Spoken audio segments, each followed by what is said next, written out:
Now, let's see where this is all going with Reserves Brigadier General Nitzan Nuriel, who's also the former head of the Counter-Terrorism Bureau at the Prime Minister's office. Thank you, sir, for joining me today.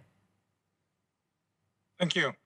Well, Hamas says the rockets that they're sending from Gaza are in solidarity with what's going on in Jerusalem. Does that mean as tensions in Jerusalem ease, so will the rockets? Some say that, the closing of the fishing zone will cause even more tensions and a response from Hamas. Do authorities expect this to just slowly disappear? We need to understand that in the Middle East, especially in Israel, everything connected to everything. So when Hamas launched rocket because of Jerusalem, it's not only because of Jerusalem. And the steps that we took this morning to minimize the fishing area is part of the dialogue between the sides, which happened in the past. And it's too soon to say if this is the end of this conflict or only the beginning of it. Right, and the last major conflict between Israel and Gaza, of course, was in 2014. Many say we could be overdue for some sort of escalation, especially with COVID hindering resources. Now that everyone is beginning to come out of it, are we preparing for more aggression? If you ask the Israeli side, the answer is no. We are not looking for that, and we don't want to be there. And if you ask me, even Hamas does not want to be there. But Hamas has to say something. He needs to say something as part of the Palestinian elections issues. He has to say something because he believes that Israel needs to give them more regarding COVID. COVID is still a big issue in Gaza.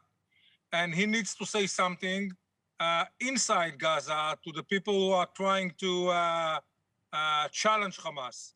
So Hamas sometimes take actions because he's under pressure, he needs to do something, and launch rockets. It's always easy things, especially when he knows that Israel does not want to go into a larger conflict.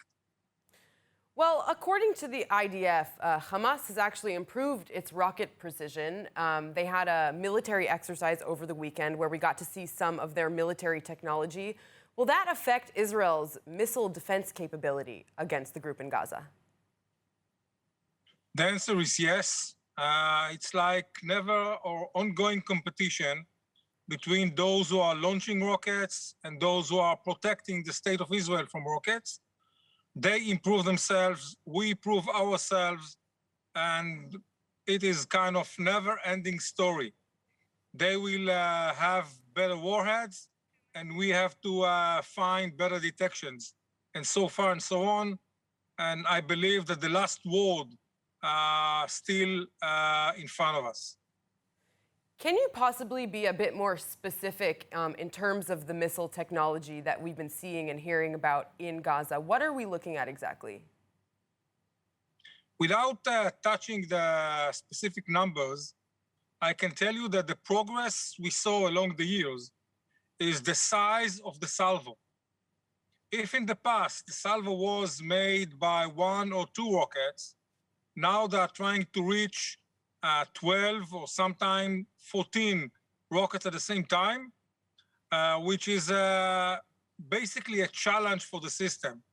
So we are trying to make sure that we can take care of largest salvos up to 35, 45, and they will try to reach that number or even have larger salvos that the number they believe we can take care of.